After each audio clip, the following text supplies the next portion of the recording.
Semperfi. Buonasera. Bentornati a un evento del mercato che tanto amiamo e che tanto ci stanca, ci spossa, ci stressa, talvolta ci prende in giro. Però il 2024 è veramente, veramente nel male, nel senso nel bene perché finalmente ci siamo, nel male per i motivi e i percorsi che ci hanno condotto ad arrivarci, l'anno della nona generazione. Deve essere l'anno della nona generazione, ok? Eccoci. Il mercato si è espanso. La nona generazione dovrebbe cominciare proprio quest'anno, per diverse ragioni. Come? E se lo farà, inizieremo a scoprirlo stasera. Il Developer Direct è uno di quegli eventi, ragazzi, che, a questo punto lo dico con la musica giusta,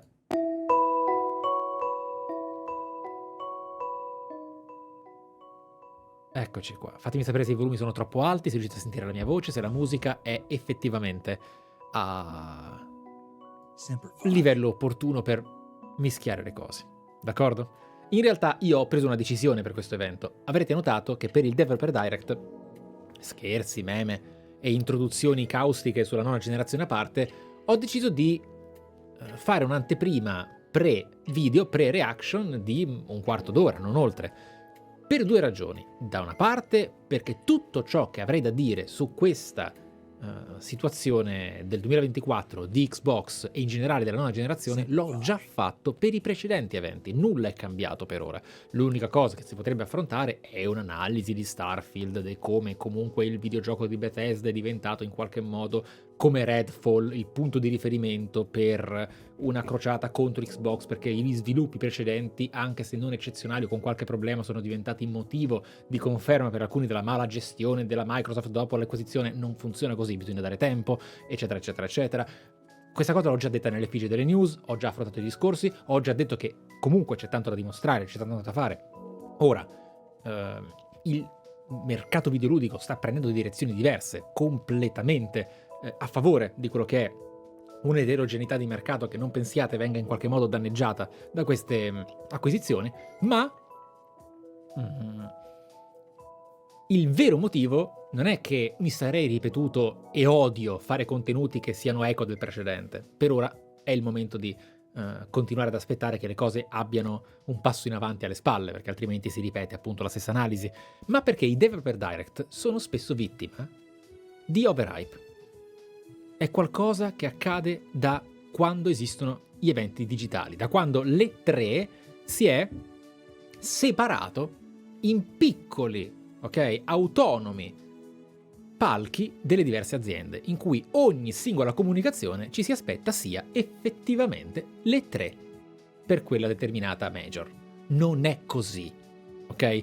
Specialmente quando la comunicazione delle aziende è quantomeno chiara e onesta. Vi faccio vedere. È presente a schermo, graficato all'interno del logo del Developer Direct, Ninja Theory, MachineGames, Oxide e Obsidian. Più che ottime aziende, le quali presenteranno sviluppi e aggiornamenti del loro lavoro, ok? Fondamentalmente quello che io mi aspetto stasera è un effettivo inizio di comunicazione dell'anno, ma non ciò che secondo me sarebbe dovuto accadere per esempio l'anno scorso nei confronti della prossima metà di generazione. Quello che io mi lamentai e che lamentai all'interno della comunicazione Sony è che io fossi stato in loro, piuttosto che lasciare adesso appesi senza davvero un orizzonte da seguire per le proprie esclusive e in generale piani di generazione, hanno continuato a fare la stessa comunicazione di sempre, lasciando per la prima volta in tantissimi anni, praticamente forse quasi l'unica della storia dell'azienda giapponese, anche se ormai è molto americana, una prospettiva in cui, al di là del leak di Wolverine e dei disastri accaduti, non ci sono aspettative per gli anni prossimi che non siano intuizioni o dubbietà. E questa cosa io la criticai tantissimo. Viceversa, Microsoft aveva molto chiaramente preannunciato che prima del 2023 non ci sarebbero state discussioni sulla next gen vera e propria, ora siamo nel 2024. E nel 2024 è cruciale a questo punto abbandonare Xbox One, perché è criminale che ancora si parli di Xbox One, e presentare una piccola sequenza di post-it su quello che sarà il 2025, il 2026, magari il 2027. Non accadrà in questo Developer Direct, però. Quindi stasera mi aspetto un'enorme quantità di concretezze, magari piccole, ma concretezze. Io non voglio ripetere l'itere avuto dal 2019 a oggi per Hellblade prima del rilascio della data.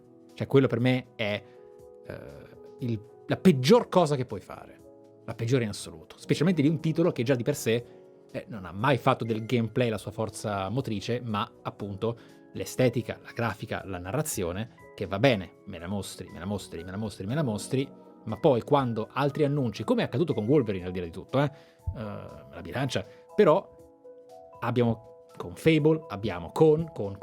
Adesso non cerchiamo i grandi titoli principali, per quanto Hellblade dovrebbe esserci, no, ma la data di Hellblade già c'è, adesso Hellblade è chiaro, ok? Esatto, siamo a 40 mesi di Series X e in generale un po' meno di una generazione. It is time. Mario Dracaris mi scrive: io ho timore che Series X possa essere l'ultima console di Microsoft, per poi dedicarsi unicamente al PC gaming. Non credo, sarebbe strano, perché Microsoft non avrebbe problemi a anche non fare super performance con future console. Cioè, l'Xbox Series X a livello hardware è un tale gioiello che, come la Steam Deck, non esiste per mandare avanti l'azienda. Non è qualcosa di perentorio per loro. Quindi, va bene, possono diventare ancor più quello che Phil Spencer ha sempre sottolineato avessero come obiettivo, ossia una struttura di servizi che offre il gaming a quante più persone possibile. Fantastico. Ma rimuovere del tutto la console, salvo che sia veramente qualcosa che andrebbe a loro causare perdite gigantesche e irrecuperabili, cosa che non credo possibile, visto come Microsoft opera, non credo che smetteranno. È quello che si diceva avrebbe fatto Nintendo prima di Switch. E paradossalmente all'epoca aveva un po' di senso, per quanto ovviamente la potenza, il potere, lo strapotere delle proprietà intellettuali di Nintendo era incomparabile a quello di Microsoft. Ma ovviamente poi è uscita Nintendo Switch, ok? Che tra l'altro finalmente dovrebbe arrivare quest'anno al presentare la prossima generazione. No, non sono a metà del ciclo vitale di Switch. Tranquilli, non sono a metà del ciclo vitale. Non è neanche più un meme ormai. Con calma, con calma. Easy. Easy. A tra poco.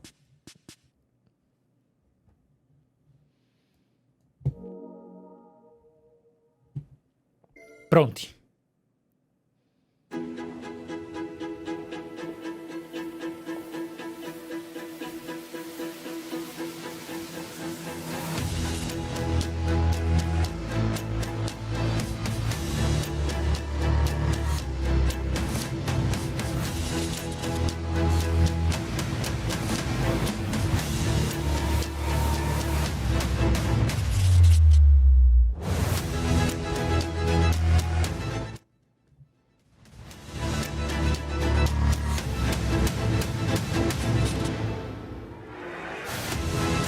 No, dai!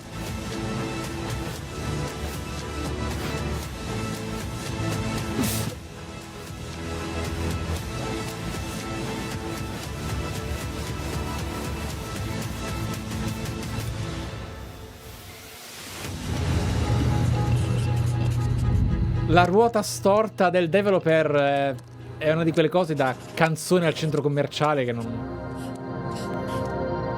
24. Let's go. Osserviamo. Obsidian. Vai.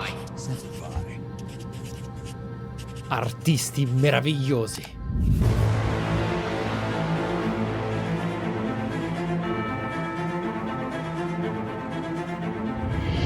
Welcome to Obsidian Entertainment. I'm so proud to share with you our upcoming fantasy action RPG, Avowed. Avowed is an adventure into the heart of the living lands, a frontier at the edge of the known world, where you must put a stop to a mysterious spiritual plague and discover a secret at the heart of the living lands. At Obsidian, we love creating worlds with deep themes, dynamic gameplay, and thoughtful reactivity. And Avowed is no different. We set out to blend the believable and fantastical to give players a world and experience like no other. It's colorful, it's vibrant, it's strange. It's one of the most incredible settings in the world of Aora. There's going to be a lot of great secrets to discover, one of which has a really personal connection to you as the player character, and you're going to have a great time getting to know those secrets and leaving your mark on the world. And when it comes to encounters, our combat brings the best of the moment-to-moment fun that comes with action-oriented gameplay and the depth and breadth of choice that you get with an RPG. Here to talk more about Avowed's combat is Gabriel Paramo, Gameplay Director.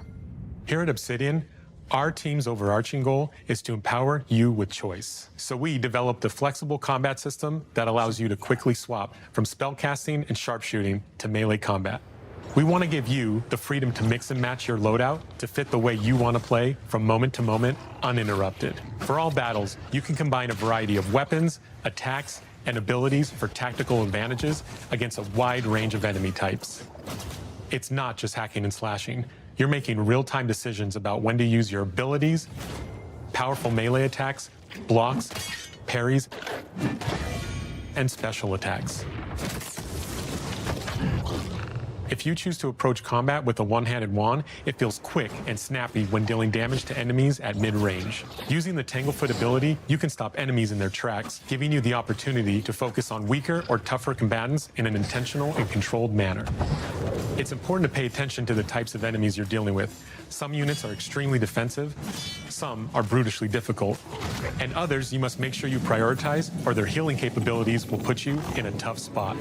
To help with the different encounters you will face, we provide customizable loadouts that can be quickly switched during combat. That means you can play however you want. Equip a sword and shield and charge into battle. Dual-wield pistols and control the encounter mid-range. Or even dual-wield wands to feel like a gunslinging mage. You could use your enchanted wand to freeze enemies and then use your offhand weapon's power attack to shatter them. We've worked hard to keep you constantly engaged as battles unfold by creating a balance between pressure and manageability during combat.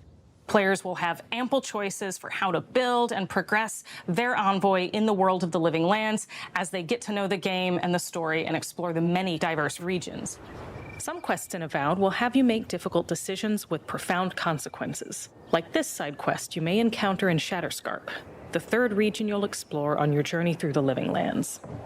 As you're exploring, you come across the bodies of these fallen soldiers, and as you explore the remains of the battle, it's up to you to determine who, if anyone, is at fault. Just the four of us. Manu, Kiri, Naoki, and me. Training under Captain Ruiki, trying to keep Thirdborn safe. In other words, you're a gang of vigilantes. Not that I'm one to judge. Here. Take my badge. Take everyone's. Our families deserve to know we fought and died for them. Making the right choice isn't always what it seems. We embrace moral nuance and gray areas, trusting players to make tough decisions in complicated situations. My squad and I rested in the cave by the water last night, and as we were sleeping, we were ambushed by those miserable Zorips. I was so surprised, and it was so dark. I just got separated from everyone else. Look, I can't face those monsters alone, but I have to know if anyone else made it out. Of course he did. Sergeant Asui never has a thought he won't say out loud. So what did he tell you? That Captain Ruiki was sick? That I was paranoid? That I was a dumb baby? I heard it all often and loudly. Wait, if you found Sergeant Asui, why is he not here with you? What happened? At the end of the quest, you have a choice. When you confront Private Naoki, if you believe the story he's told you, you can hand over the badges and let him go back home. You're right. Real battle isn't something you can prepare for, is it? It's not my fault. No, they should have never have camped in the cave. I'll take the badges. I'm going back to Thirdborn. But if you confront him, if you believe that he fled the site of the battle as an act of cowardice, then he might challenge you to a fight to reclaim his honor. Either way, when you return to town, you'll see the consequences of your actions and the choices you made during this quest. Creating an immersive experience like Avowed is anchored in the world we build. Art director Matt Hansen and the team have worked to create a unique, colorful, and dynamic visual style. From the outset, we knew that we wanted Avowed setting to feel rich, weird, and wonderful. We found inspiration in a wide swath of real-world cultures, helping us create a unique RPG experience.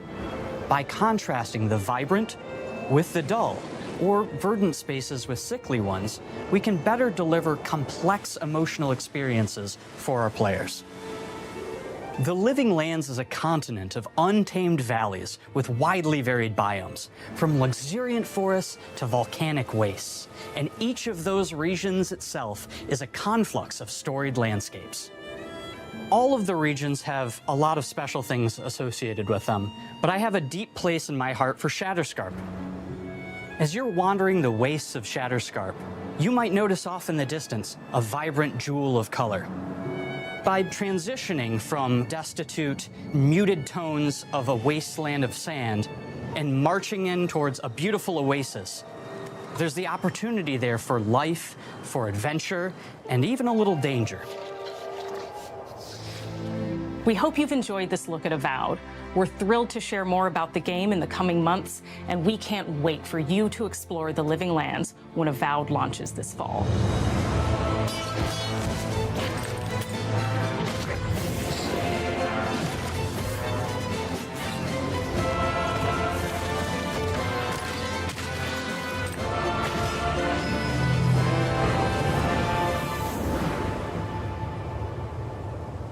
Bello il logo. Boia, bellissimo.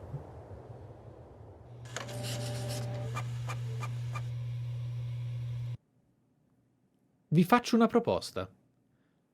Non è un palco. Non è una diretta. È un video presentato in diretta.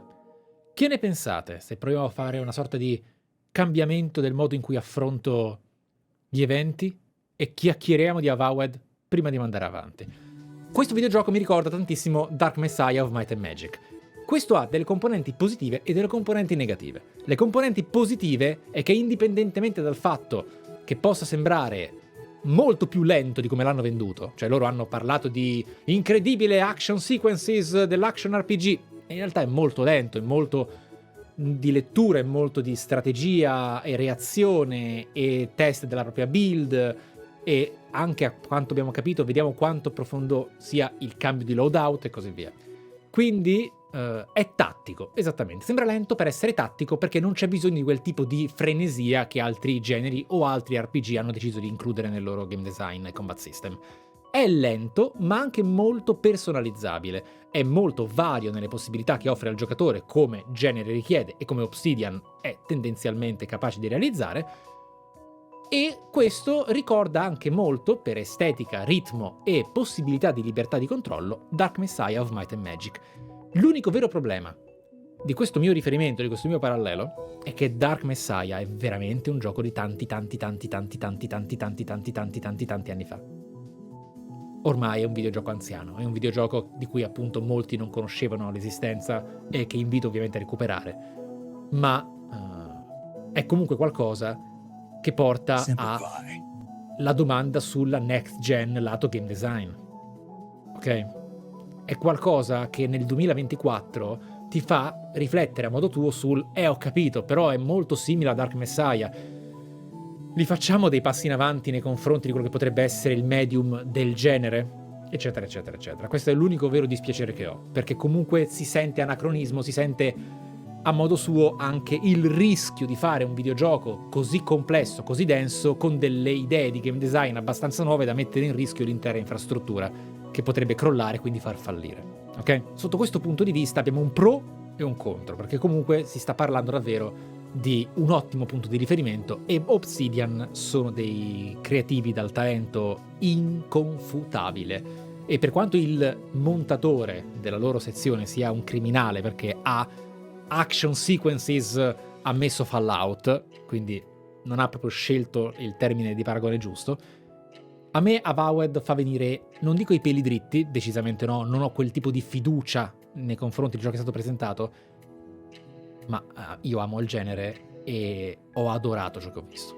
Le pozioni, le luci, la possibilità di cambiare la bacchetta con la pistola. Se il loadout include anche le abilità e le passive, lo skill tree, cioè se è possibile, sono troppo ottimista forse, ma se per loadout intercambiabile durante il combat si intende anche le skill e non solo l'equipaggiamento, abbiamo un'ottima idea di sperimentare con la capacità del videogiocatore di mettersi in gioco durante un RPG avanzato. Sarebbe bellissimo.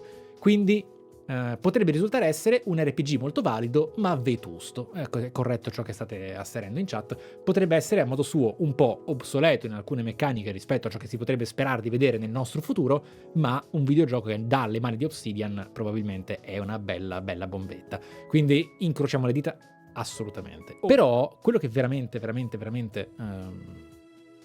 è sbagliato di questo Direct è quanto nulla è stato detto, quanto vuoto di imbarazzante ovvietà è stato esplicitato. E no, non mi sto riferendo ai sorrisi, alle emozioni, ai ringraziamenti, alla passione degli sviluppatori, che è comunque una scelta comunicativa molto sincera che può essere importante da avere nei confronti di quello che è anche un video digitale presentato a un pubblico avanzato.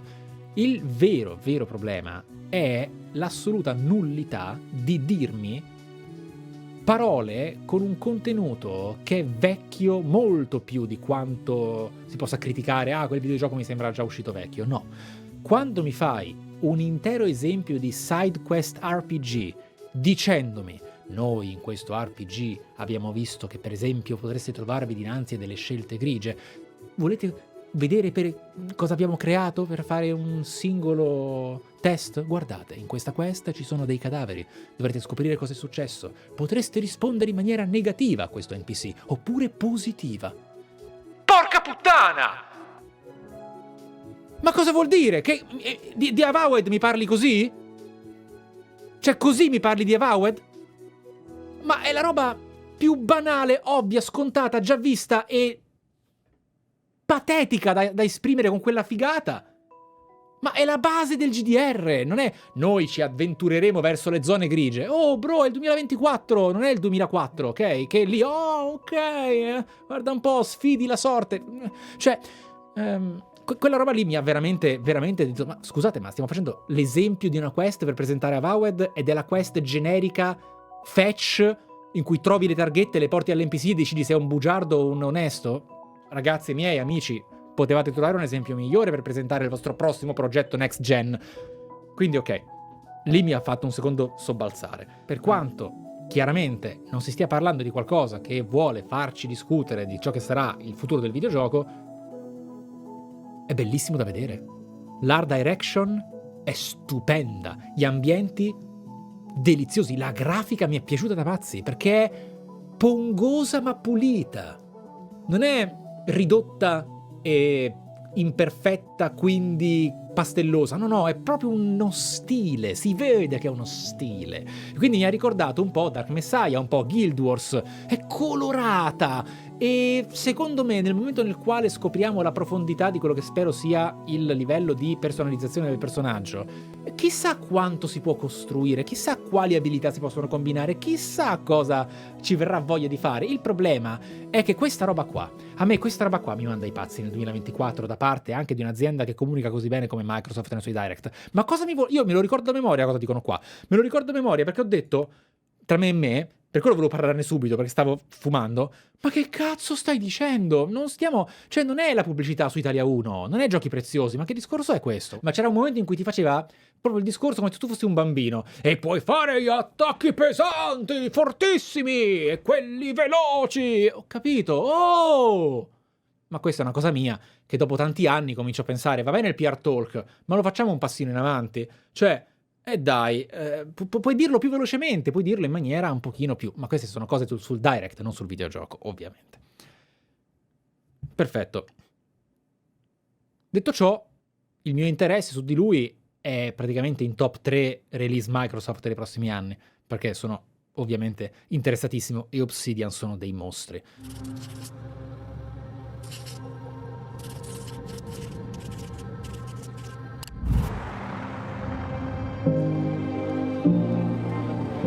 Hi, I'm Don Matthews, studio head here at Ninja Theory in Cambridge, UK. We're now in the final months of development on Senua's Saga Hellblade 2, and the team is working hard to bring you an unforgettable journey into Senua's unique world and her battle for survival, where we have once again combined high fidelity and immersive presentation with a shorter, narrative-led experience that focuses on the things that we really care about, and that we hope you care about too.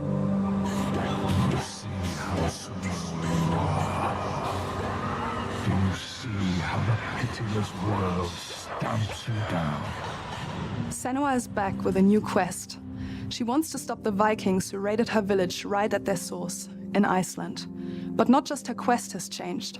Senua herself has grown since the first Hellblade. She's made peace with her past and is no longer in such fear of her visions and voices. While the Furies are still her constant companions, she encounters new people along the way, some of which will value her unique perspective, and others who will reject it. Little by little, this settlement became my tribe.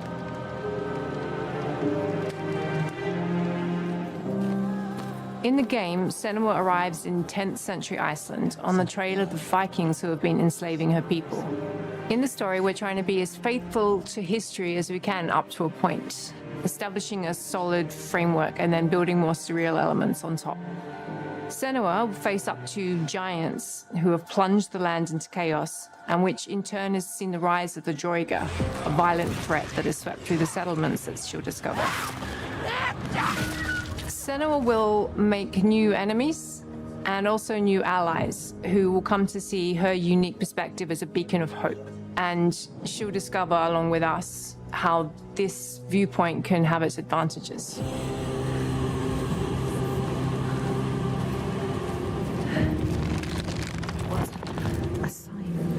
Senua is a Celtic warrior who experiences psychosis, seeing things that other people don't, hearing voices, and having unique beliefs about the world around her. To bring Senua's perspective of the world to life in a truthful way, we have once again worked closely with Professor Paul Fletcher at the University of Cambridge, as well as people with lived experience of psychosis. What does that mean? It's terrifying.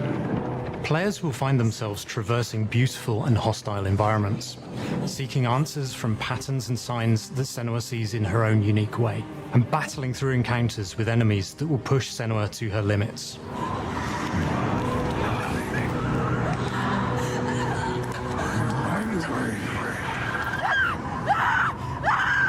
On Saga, we've taken everything to the next level.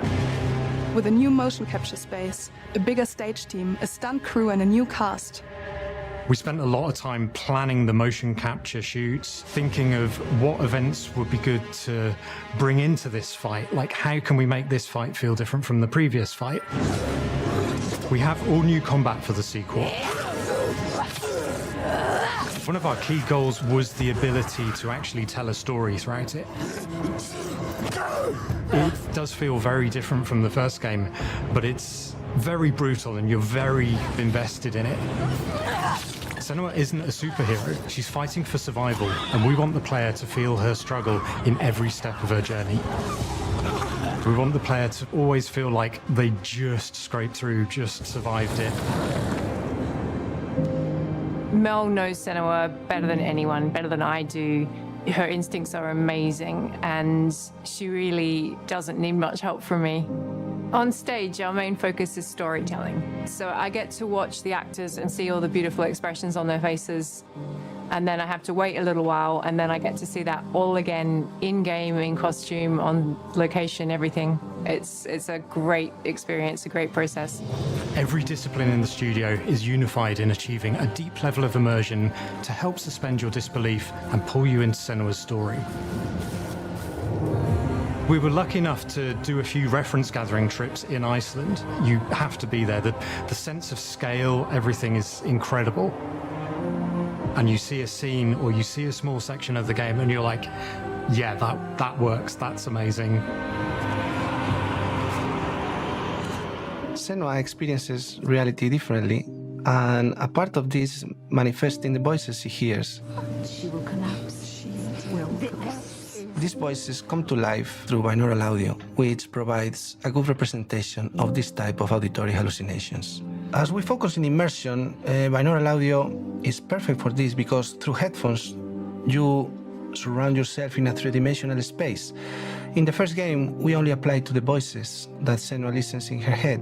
In this game, through spatial audio technology and some extra little things within the game, there is music that is binaural. Every single sound has the potential to be binaural, so everything is spatialized around you, and it's a very beautiful experience. What will they do to her?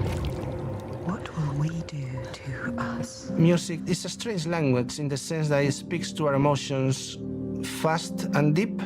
It's not only about quality, it's about personality. So when you listen to Hellblade, you know it's Hellblade. On the music, we are working with Heilung, which for me is a personal privilege because I really admire them. We feel their craft, their depth, their meaning in the music. It really connects with our game and elevates it to something really special. We are also working with a heavy metal singer, throat singers, and our very own Furies. They sing so beautiful, and we add that binaural touch of music. So this all creates a very immersive and a very special and unique experience.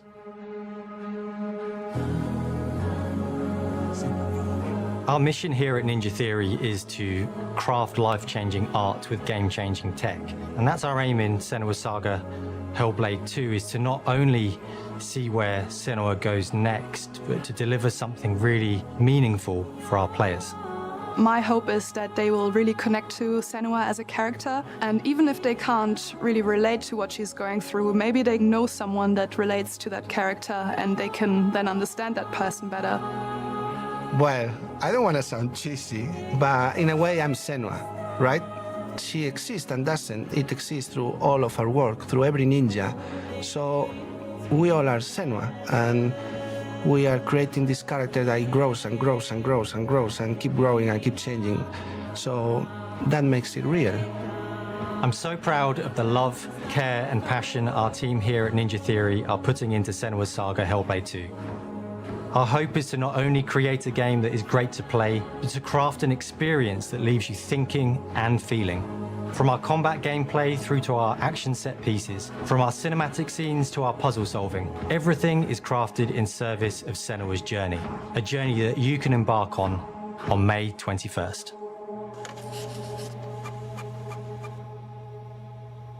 La data l'abbiamo. Io ho già da dire un botto di cose su Avowed ed El Senua Hellblade. Ho un botto da dire. Con Ninja Theory c'è da fare un discorso molto delicato. Ossia, questo videogioco è in sviluppo dal 2019. È veramente, veramente, veramente tanto tempo. Cioè, è un videogioco presentato nel 2019, forse in sviluppo da prima, non lo sappiamo. O meglio, non lo so io, devo confermare una data a seconda della ricerca da fare. Su questo non basate la mia affermazione come dato, perché non so quando è cominciato lo sviluppo, non ancora. Però abbiamo a che fare con un'esperienza che è palesemente cinematica.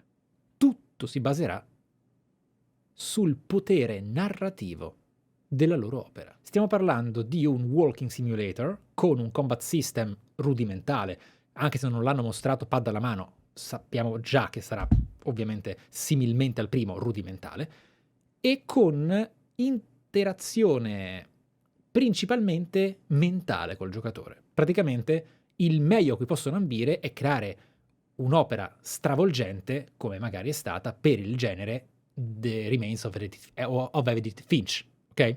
La cosa peggiore che può succedere è che creino uno scorn. A livello di impatto visivo, questo videogioco non ha un eguale oggi nella storia e difficilmente ne troverà altri con più interazione di lui. Ok? È veramente qualcosa che deve avere la durata giusta, il ritmo giusto e ovviamente la narrazione giusta. È una scommessa molto difficile, specialmente per il tempo di lavoro che è costato a queste persone, E ovviamente il pubblico non deve aspettarsi ciò che non è. 5 anni di hype culture su Hellblade è mettere un sacco di sabbia intorno a un ano, ragazzi, per essere inculati così velocemente che diventi vetro. Detto ciò, la loro scommessa è di combattere contro, appunto, una massa che probabilmente non farà altro che esplodere in oh, è un film, dove si gioca, oh, che palle, e dove si mena. Cioè, non è quella l'esperienza che vai a cercare seguendo e acquistando Hellblade, d'accordo? È molto pericoloso, ma è molto importante che non diventi Scorn. Scorn è un'esperienza su cui ho fatto un video, è una pillow live, molto importante, in cui dicevo, ragazzi, Scorn è un videogioco che in certi termini merita 9, in altri merita 7, in tutto il resto merita 4. Ok? E io discussi di quella forma di cortocircuito di giudizio dei voti per fare una denuncia dell'inutilità tossica dei voti nel videogioco. Io già li vedo quei commenti. Ma come faremo a distinguere una lamentela per Hellblade perché non è il classico action da una lamentela per Hellblade diventasse invece problematica la sua esperienza? Non va difeso alla cieca solo perché cerca una comunicazione più filmica del videogioco, quindi un'esperienza interattiva con failure state, quindi un videogioco effettivo, ma più appunto alla walking simulator, che per un periodo storico è diventato un termine dispregiativo e un termine, diciamo, è un'etichetta sminuente, ma che poi è stata ripresa per dimostrare che non fosse ciò. Quando si andrà a provare, bisognerà tenere le antenne dritte per distinguere il non è il mio genere, io preferisco un videogioco che sia molto più interattivo, preferisco quel tipo di esperienza, ma contemporaneamente analizzarlo con cura. Ok? Perché ci sono videogiochi narrativi, videogiochi che sono esperienze, come Journey, ma come anche Flower, What Remains of Edith Finch, The Arrester, anche se quello non lo definisco quasi videogioco, che hanno un ruolo importante nella storia del medium. La cosa che rischia di più questo progetto è quanta pubblicità ha avuto. Ne ha avuta veramente troppa. Hanno detto che non c'erano Shadow Drop, eh? Square Enix?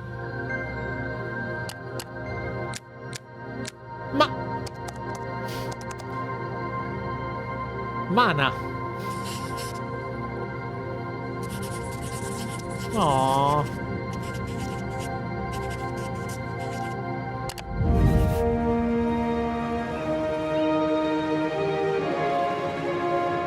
Greetings, Xbox players. My name is Masaru Oyamada, producer for the Mana series here at Square Enix. 聖剣伝説ビジョンズ・オブ・マナの情報を Xbox ユーザーの皆さんにいち早くお伝えできる機会をいただけて大変光栄です。コンソールゲームとしては約17年ぶりとなる聖剣伝説シリーズの完全新作。聖剣伝説シリーズは1991年にファイナルファンタジー外伝として誕生して以降、マナと聖剣をめぐって描かれる愛をテーマに、個性豊かなキャラクターたち、心に響く楽曲の数々、武器の特性を生かして戦うアクション RPG としてこれまでに17作発売され、長らく愛されてきました。本作は30年以上の歴史あるシリーズの最新作となるため、これまで培われてきた聖剣伝説としての世界をしっかり感じられるものを目指して鋭意制作中です。フィールドでは自然や精霊とのつながりを感じられる色彩豊かな聖剣伝説の世界を体験してもらえると思います。シリーズおなじみのモンスターたちも本作に登場しています。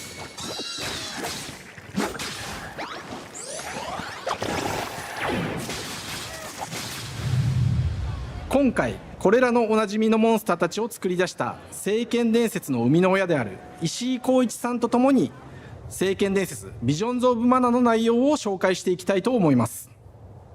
Hello, I am Koichi Ishii from Grabs.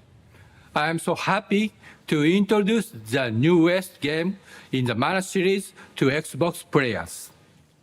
初期の頃からシリーズ作品に登場しているモンスターたちは私が考案したものですが、中には小学生の頃すでにイメージができていたものもあります。今作では初めはドット絵からスタートしたモンスターたちをどのような形で最新化して聖剣伝説ビジョンズ・オブ・マナに落とし込むか、デザインの方向性からモデルの完成イメージまでを監修する立場でプロジェクトに参加しました。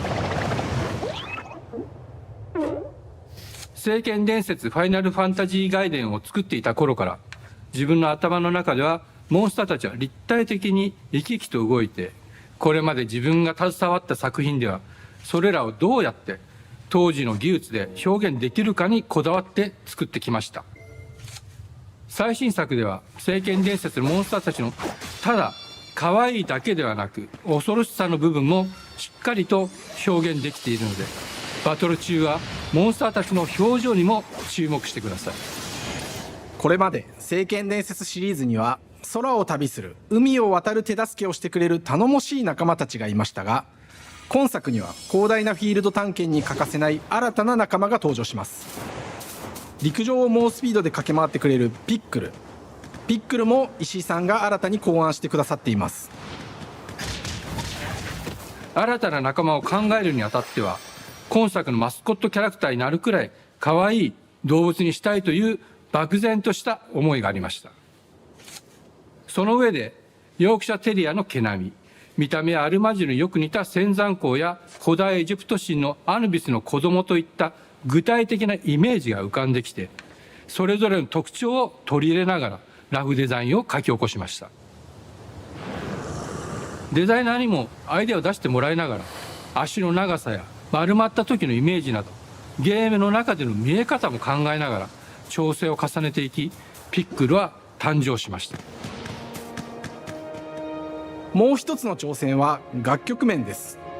過去さまざまなコンポーザーが携わられた楽曲の雰囲気が感じられつつも、最新作として素晴らしい新たな楽曲が生まれました。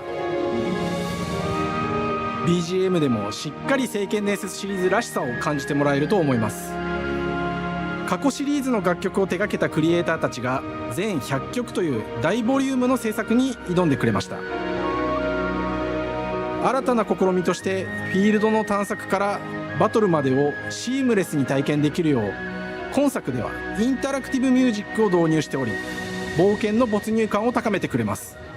探索中の BGM がバトルに入った瞬間、アレンジが切り替わる様を実際に聞いてみましょう。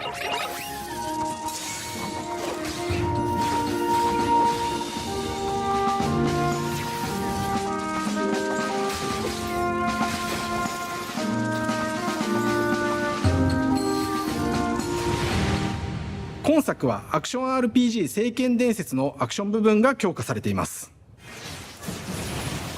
空中でのアクションがバトルの鍵となっており、武器での攻撃だけでなく魔法での攻撃も可能になっています。そして本作ならではの特徴として、聖剣伝説シリーズではおなじみの精霊たちがいますが、その力を宿した武器を使うとバトルを手助けしてくれるようになります。精霊によっては様々な特性の違いがありますので、その効果とともに聖剣伝説の世界らしい不思議な力で爽快なバトルを楽しんでいただけます。オリジナルモンスターやピックリにも注目してほしいのですが、聖剣伝説ビジョンズ・オブ・マナーは聖剣伝説らしさを感じてもらえる作品になるよう、小山田君を中心にチームのみんなが頑張って作ってくれていますので、ぜひ発売日を楽しみに待っていてください。私自身もプレイするのを楽しみにしています。聖剣伝説シリーズとして初めて Xbox ユーザーの皆さんにお届けする本作、聖剣伝説ビジョンズ・オブ・マナは今後も様々な情報をお届けしていきますので、ぜひご期待ください。この夏、この忘れられない冒険を Xbox ユーザーの皆さんに楽しんでいただける日が今から待ちきれません。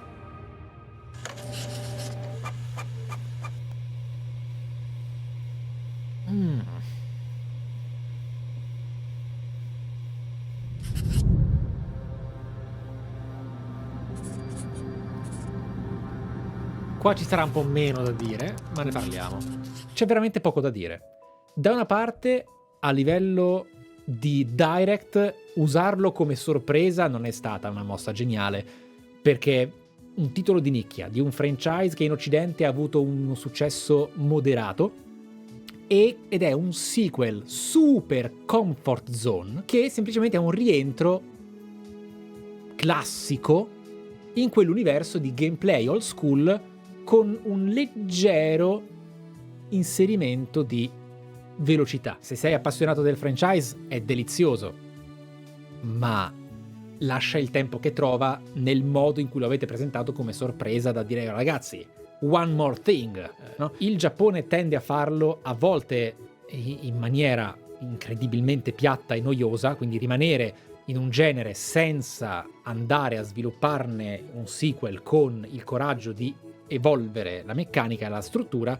Altre volte invece riescono a creare comfort zone andando avanti, per esempio come fa Dragon Quest. Dragon Quest rimane classico ma spinge avanti sempre il JRPG come genere in quell'ecosistema, in quelle pareti che molto rigidamente si tiene bene strette, a differenza di Final Fantasy che fallendo o riuscendo cercava di cambiare più volte. Ultimamente non proprio riuscendoci sempre.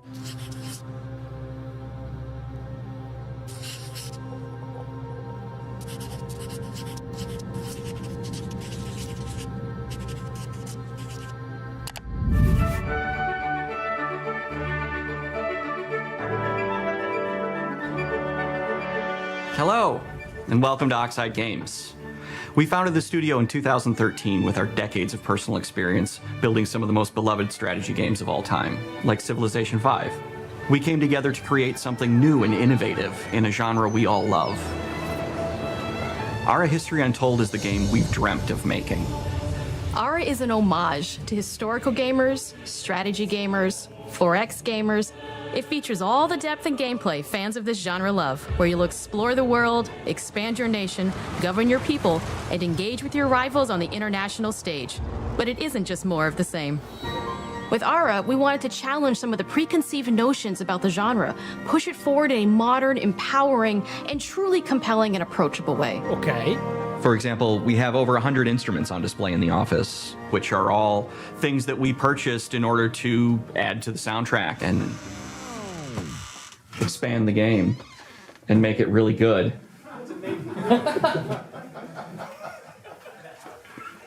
Hi, Dan. That's Dan. We started in his basement. It's been an amazing process to see from concept to completion. We started small, building a robust game engine, questioning our design assumptions, and prototyping out features, rediscovering what made us fall in love with strategy games in the first place. The end result is Ara, the historical grand strategy game that presents a living world where you can rule how you want to rule and chart your own path to becoming the most prestigious nation on the planet. For Ara, we knew we needed deep systems with outcomes that encourage exploration and give players the power to experiment and make meaningful strategic choices while still having agency over their playstyle. We also wanted to explore more in different parts of history and give players from around the world the chance to see the game reflect their unique perspective and not just ours. And finally, we knew that for players to feel the impact of their decisions, they would need to see their choices reflected in the game world itself, not just through numbers on a menu. One of the first differences you'll see when you dive into Ara is what we call the living world. It's a procedurally generated alternate Earth, bursting with life, an intuitive, authentic, and immersive space, a blank canvas for players to paint the society of their dreams. The living world isn't just a map. It reflects the choices players make over the course of the game. They can see everything from the settling of the wilderness to cultural influence on architecture over time to the thousands of citizens living their lives and reacting to the changes. We want players to feel like they're truly occupying the world, leading their people as they thrive and grow. Core to the vision of Ara is our philosophy of rule how you want to rule. And no feature better exemplifies this than the prestige system. To win a game of Ara, players will compete with their rivals to build the most influential, impressive, and important nation the world has ever known. This is measured by prestige, the player's score that proves their worth as a leader. The prestige system gives players the chance to decide what kind of leader they want to be. Do they want to pursue great works of arts and culture?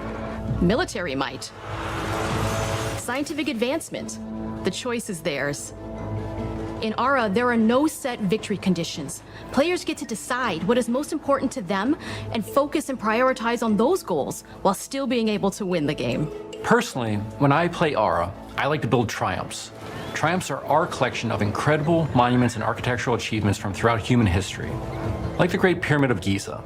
They're hard to build, but worth it, giving huge prestige bonuses and game-changing abilities to the nation that constructs them. Another aspect of Ara that I'm personally excited about is our crafting system. The crafting system offers a unique challenge to the player that they generally won't see often in the 4X genre. Succeeding at balancing, gathering the right things, turning them into the tools that you need, and then finally getting to the outcome or reward of something like an important improvement or triumph just changes the challenge that exists in Ara compared to other 4X games. Crafting plays out in Ara at a national scale, with players honing and combining the natural resources they harvest into all manner of goods and components. Those are the foundation for everything, from international trade to improving their cities' and citizens' lives, and even manufacturing the weapons necessary to draft military units. The crafting system in Ara encourages thoughtful, advanced planning. It rewards players who can see the strategic outcome of all their collective decisions, and not just the individual ones. I'm proud of the work that's gone into our simultaneous turn system. Many strategy games have players alternate taking turns and reacting to their opponent's moves. In Ara, all players' actions are resolved at the same time. This rewards players' ability to navigate uncertainty, to predict and strategically plan for a variety of scenarios in the moment. This system makes Ara just feel more real. In a typical strategy game, once your turn is finished, you have to wait for a long time. With simultaneous turns, generally speaking, those times are very low. You get to keep playing the game and stay engaged rather than having those periods of downtime where you're not doing anything. It's not easy sifting through all of history and picking what to include. For Ara, we wanted to offer a fresh perspective, so we looked at cultures and societies throughout the millennia with the broadest lens possible. Where this approach really shines is in our leaders. Leaders are so often seen as military personnel or prominent government figures, but leaders come in so many different forms. They're thought leaders, scientific and cultural prodigies, and many more. Each leader in Ara has a number of special abilities determined by their personality traits, as well as a powerful and unique leader trait informed by their contributions to world history. With a diverse global roster, we know players will find leaders that they will want to play. And even a few that may surprise them with how fun it is when those leaders are handed the reins of power. For us at Oxide, player feedback is the only way to really understand what you're making. It gives us that priceless perspective from the people we're making Ara for, you. Building the game alongside real players has given us that critical player feedback. In the end, we believe this makes for a deeper connection between the players and the game. One of my favorite examples is when we first introduced the concept of dangerous wildlife to the game. It turns out, in our first iteration, it was maybe a little bit too aggressive or disruptive. We knew we should probably make a change when one of our insiders made a forum post that was just, "Cougars, cougars, cougars, I hate cougars! Someone get these feline demons away from me." I'm happy to report, based on more recent feedback, that I think we ended up in a good place with the overall threat level of mountain lions to a player's citizenry. It's been years of hard work to bring you a strategy experience like no other. And we're so excited that we can finally see the finish line. We can't wait for players to get their hands on the game later this year. But the launch of Ara is only the beginning. We're going to maintain our insider program after the release date and continue to listen to players and support the game into the future. On behalf of everyone at Oxide Games, thank you for joining us today. We can't wait for you to play Ara and to create your own history.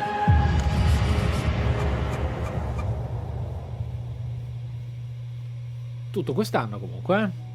Uno dei videogiochi più interessanti di oggi è stato assolutamente, grazie, è stato assolutamente Ara, perché non è un genere che io ho mai potuto approfondire più di tanto, ma che ho sempre stimato, osservato, sbirciato e giocato, e rischia di essere un po' un mappazzone molto delicato da tenere in piedi. È proprio cercare di creare una torre di Jenga aggiungendo con il rischio che poi sia molto instabile. È un genere che comunque ho sempre approfondito troppo poco per poterne fare una visione critica, quindi sotto questo punto di vista dico intrigante, figo, un po' molto però incrociante di altri titoli dello stesso genere che hanno direzioni diverse, più verticali. Lui prova a fare lo sport della situazione, Vediamo.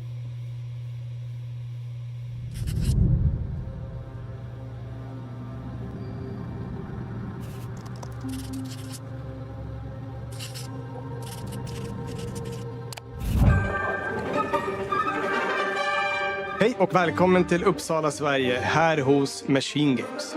We are really excited to finally be able to share our work on Indiana Jones. Since the first film came out, Indiana Jones has always represented the ultimate adventure.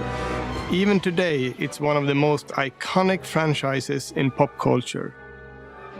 In this game, you aren't just playing as Indy, you are Indiana Jones. You will see through his eyes and experience a journey that we hope lives up to the... Questa è una delle peggiori frasi da dire da sempre. Cioè è praticamente il meme di... cioè di You Are Spider-Man, cioè non puoi dire tu non giochi come Indiana, sei Indiana, non lo dire. È stato makes you feel like like Batman.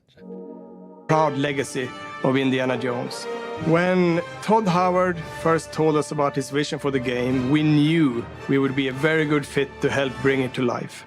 I've wanted to make an Indiana Jones game forever. I'd had this idea for what it would be like and the story, what Indy was going after, what period of his life it was in, what kind of arc he was going to have. And as the years went on, I thought, who would be like the best studio in the world to make this? And it was my friends at MachineGames.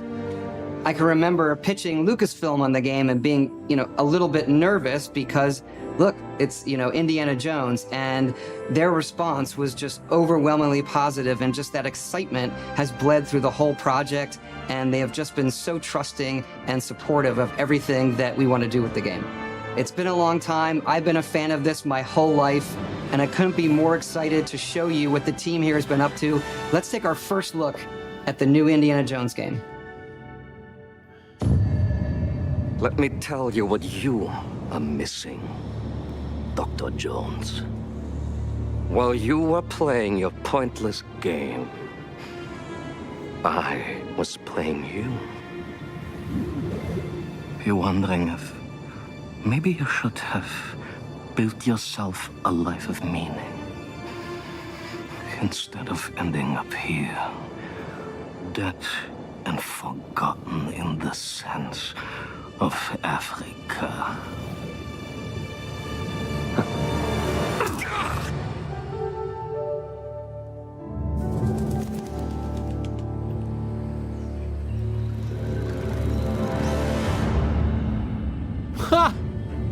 Assurdo. In prima persona. Persona. Bravi. Just different ways to interpret the past. Thousands of years of humanity's thoughts and beliefs, scattered and buried. Just waiting to be found. You can't just run away from your problems, Indiana. Eccolo You Are Indiana.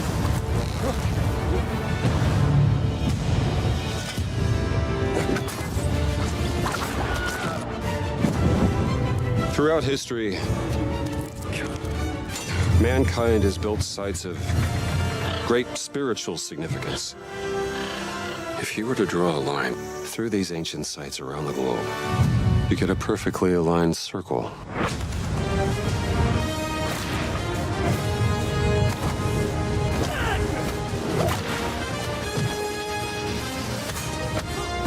I've had run-ins with these guys before.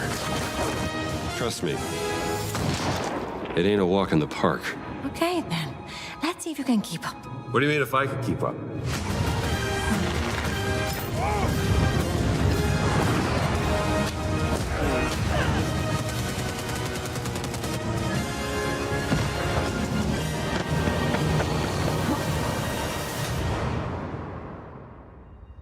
Patron of the fallen angels. protector of the Circulimani, the Great Circle.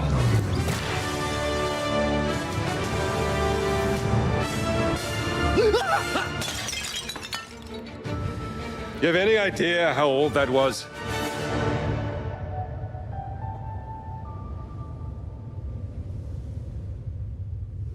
Indiana Jones is such an iconic character, and he means so much to so many people. Everyone here at the studio has their own indie stories and memories. Most of us grew up with his adventures and have been fans of the movies and the character for years. He's a brilliant archaeologist, he's a charismatic everyman, he's passionate and determined. And for us, he's synonymous with adventure. Now we have the opportunity to tell a new Indiana Jones story for a modern gaming audience. Our game is all about putting you in Indy's shoes, letting you see and feel what he sees and feels. For us at MachineGames, we do that best through first person. It's the ideal perspective to bring you into the rich, exciting and interactive world we've built. We believe that being up close and personal to the adventure is key, making each action feel like your own. Whether it's cracking your whip, solving puzzles in ancient temples, or seeing your knuckles go bloody in a fistfight, all of these moments are much more intense in first person. But we still want you to have those moments. Seeing his iconic silhouette with the hat and the whip, and so for things like cutscenes and environmental traversal, we pull the camera back for a third-person view. Bella idea. Indiana Jones and the Great Circle is set between Raiders of the Lost Ark and The Last Crusade. When our game begins, Indiana is working at Marshall College. He wakes up in the middle of the night to the sounds of a break-in and rushes to confront the thief in the college museum. The mysterious giant of a man makes off with what seems to be a historically insignificant artifact, sparking Indiana's curiosity. Who the hell are you? Following the trail, Indiana heads to the Vatican, hoping to learn why this particular relic was stolen, and discovers that things aren't what they appear. He starts pulling at the strings of a mystery, and it all unravels until he has no choice but to see it through to the end, whatever the end may be.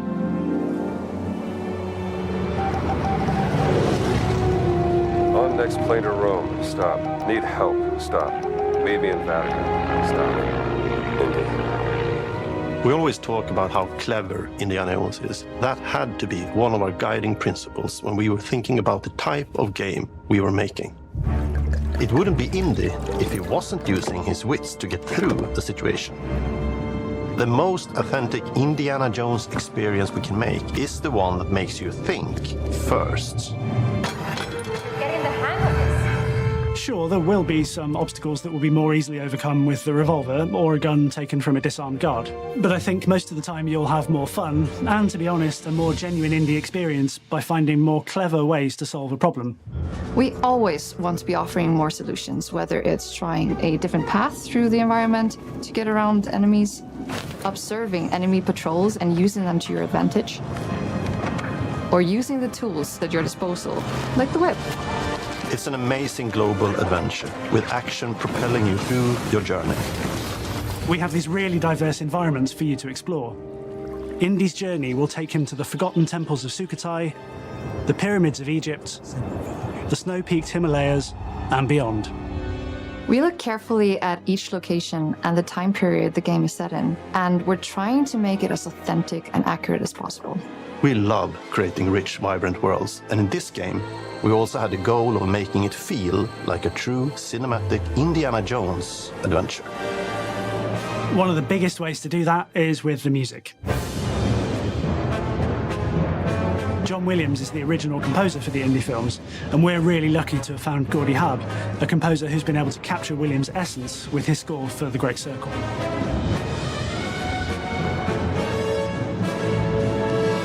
We also take a very movie-like approach to things like cinematics. We're very physical with our production style. We use a lot of stunt actors. Things like this help us bridge the gap between making a game and making a movie. And of course, our characters do a lot to help bring the world to life as well. Next to Indy, Gina is our other main protagonist, Where Indy is pursuing answers just for the sake of curiosity, Gina has a personal stake in getting to the bottom of the core mystery. Gina is an investigative reporter who has a lot riding on this adventure. She's been tracking a lead for some time, and now she's found an ally in this determined American professor. Their paths are intertwined, and they'll need each other in order to get to the bottom of this mystery. Okay, then. Let's see if you can keep up. Fight. What do you mean if I can keep up? We always love our villains and think we might have found our favorite one yet in Emmerich Voss. He's this intensely psychological man. He's obsessed with the human mind and manipulating it. He's highly intelligent and the perfect foil for Indy. They're both brilliant people, compelled by their passions and obsessions, but driven down wildly different roads. He creeps up on you and gets under your skin like he gets under Indy's skin. It's captivating. Dead and forgotten in the sense of Africa. One of our mottos for Indiana Jones and the Great Circle is adventure first. But in every indie adventure, there are always those moments where he finds himself in the action. That's been one of those balancing acts for us, and we've ended up with this sort of hybrid experience that mixes melee combat, stealth, and gunplay. How you approach any given situation is up to you. You may choose to sneak around an enemy patrol, or maybe you'll just pick up a shovel and whack them on the back of their head. And when you can't use your wits, you got Indy's most iconic tool. Just like you see in the movies, one of our goals has been to make the whip as fun and multi-purposed as possible. We want it integrated into every aspect of the game. You can use it as a traversal tool to make your way around the environment.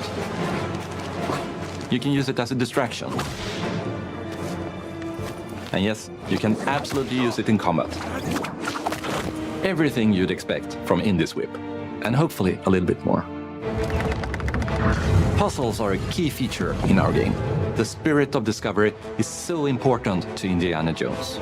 Obviously, there are a handful of puzzles on the main path, but a lot of the puzzles are optional and are just there for the players who want to experience them. Epic traps, small secrets, and hidden puzzles that blend right in with their surroundings. One thing I love about our game is the level of interactivity that we have. We have this world of mystery where anything could potentially hide a secret. The more you look, the more you'll discover.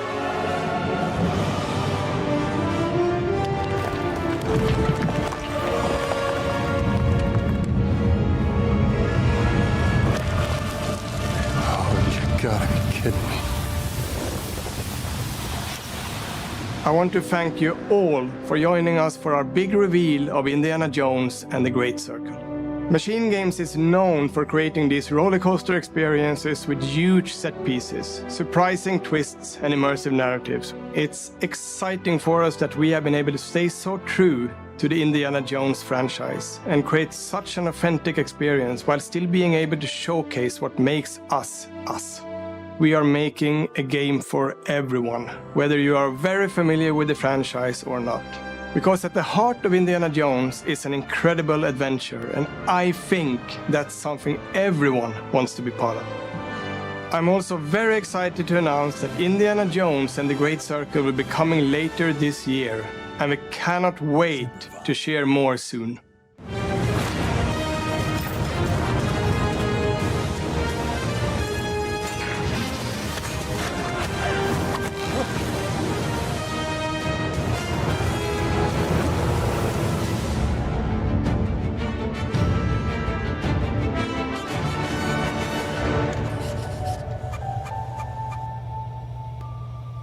Volevo fare una ringa finale su Indiana Jones. Indiana Jones, che alcuni magari chiameranno lo Spider-Man di Microsoft, no? Non lo so, in qualche forum qualcuno lo farà. Praticamente Microsoft con i suoi studi adesso sta sviluppando qualcosa sotto licenza che prende una importantissima colonna della pop culture per farne un videogioco. Escludendo il fatto che è un videogioco esistito solo e unicamente... è una gag.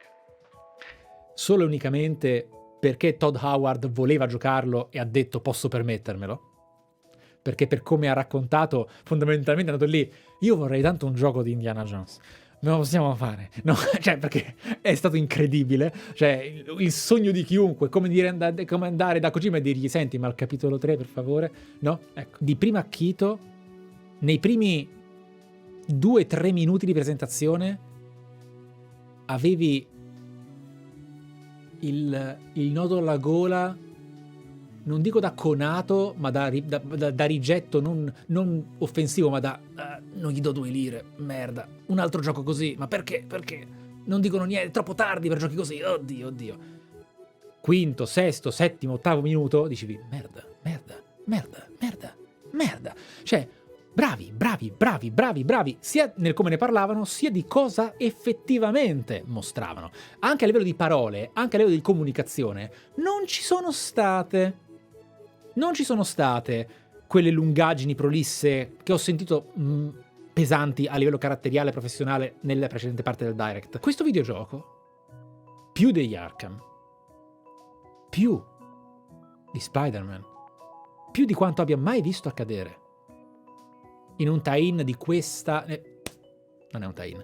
In un gioco su licenza, adesso sto per arrivarci, in un gioco su licenza di questa caratura, proprio come denaro e importanza della proprietà intellettuale, è il simbolo di come sono cambiate le cose nell'industria. Questo non è un tie-in.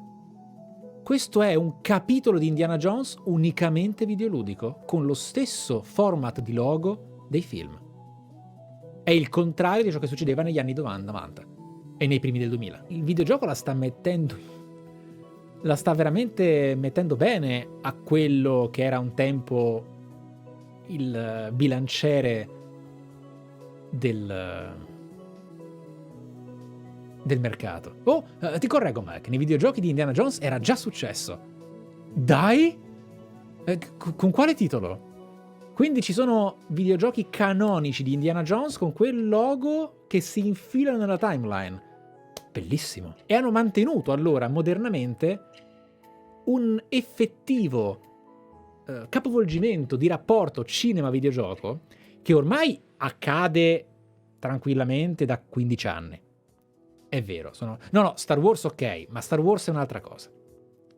Star Wars, sì, esatto, Lucasfilm, giustamente è Lucasfilm, quindi avrei dovuto connettere. Quello che ho visto qua è stato anche possibilmente stucchevole, possibilmente non funzionerà, potrebbe mancare di ritmo, quindi pacing brutto, monotonia, piattezza, battute scontate, poco carattere, ma nulla ha fatto pensare, dopo un inizio pregiudicante, questa cosa non funzionerà, sembra piatta e brutta.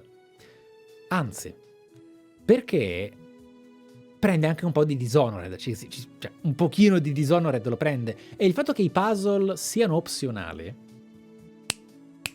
non tutti ovviamente, ma che siano opzionali, attenzione, io sono rimasto contento, perché se fossi un fan di Indiana Jones farei gli urletti in questo momento. Io non sono fan di Indiana Jones, quindi non faccio gli urletti, ma sembra un buon videogioco. Sembra un buon videogioco davvero.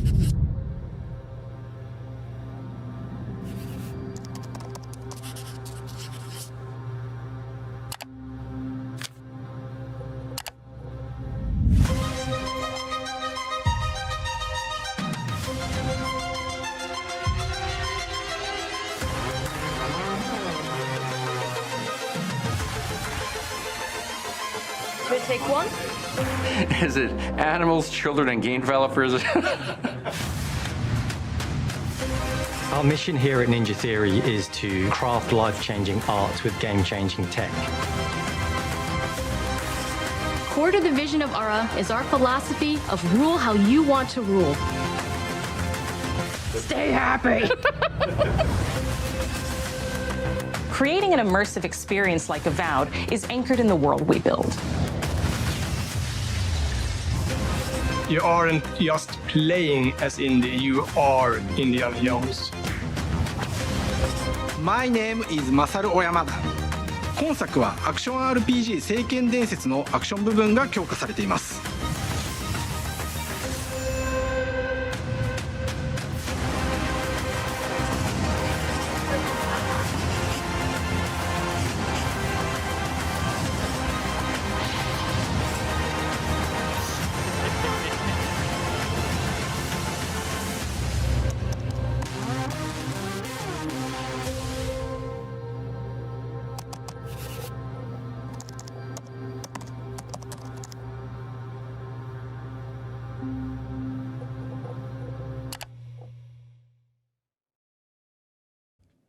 Allora, fermi tutti, dobbiamo parlare. Punto 1, punto iniziale. Indipendentemente da quello che avete detto, pensato, troppo bassa, perfetto. Indipendentemente da quello che avete detto, pensato, giudicato, analizzato, discusso, argomentato, litigato, flammato, complimentato dei videogiochi presentati, questo è stato un po' un lento, un po' un prolissino, ma eccezionale Developer Direct. Dovrebbero essere assolutamente così. Tutti. Cioè questa è una sequenza di esclusive Microsoft del 2024. Bello, bello. Cioè così si fa. Bello, chiaro, dell'anno presente, con giochi diversi, generi diversi, aziende diverse, approfondimento umano, approfondimento tecnico, approfondimento ludico. Benissimo. Un bellissimo Direct. Su quello vorrei che tutti fossero così. Quindi, ok, ora, detto ciò, al primo videogioco di questi, al primo videogioco del 2024 di qualunque azienda che viene rimandato, casca il circo, i clown e i nasi rossi per sempre, perché adesso basta. La pandemia è finita, il mercato si è ristabilizzato, smettetela di fare annunci per gli azionisti e per hype culture. Basta date finte. Basta. Quindi mi raccomando, devono essere tutti nel 2024, finanche fosse alle 23 del 31 dicembre. Basta, perché altrimenti siamo letteralmente nell'azienda più ridicola del mondo. Dell'intrattenimento, perlomeno. Comunque, un po' prolisso, con alcune battute alla PC Gaming Show che mi sarei risparmiato, ma è stato un bellissimo Direct. Sono stati veramente bravi perché hanno presentato tutti i giochi esclusivi di quest'anno. Bellissimo, sono molto contento, bravi. Quello che manca a queste comunicazioni è recuperare i danni fatti da ragazzi la nuova generazione, Fable, Hellblade troppi anni fa, cioè tutti questi titoli che vengono lanciati nella mischia e poi azionisti avete visto? Avete visto che il pubblico sa che esistono? Cioè, ed è un peccato. Ma per quanto concerne l'immediato e a livello generale, bellissimo Direct, poteva andare malissimo, è andato benissimo. Sono super contento. Grazie a tutti coloro che hanno partecipato a questo Direct con me, grazie per aver apprezzato e discusso le mie opinioni e la mia analisi a caldissimo. Ragazzi, 2 minuti in cui bevo un pochino e mi tolgo il dolce vita perché potrei liquefarmi in questo istante. A tra poco. E sappiate che un giorno vedremo Direct di Microsoft in cui ci saranno i Doom,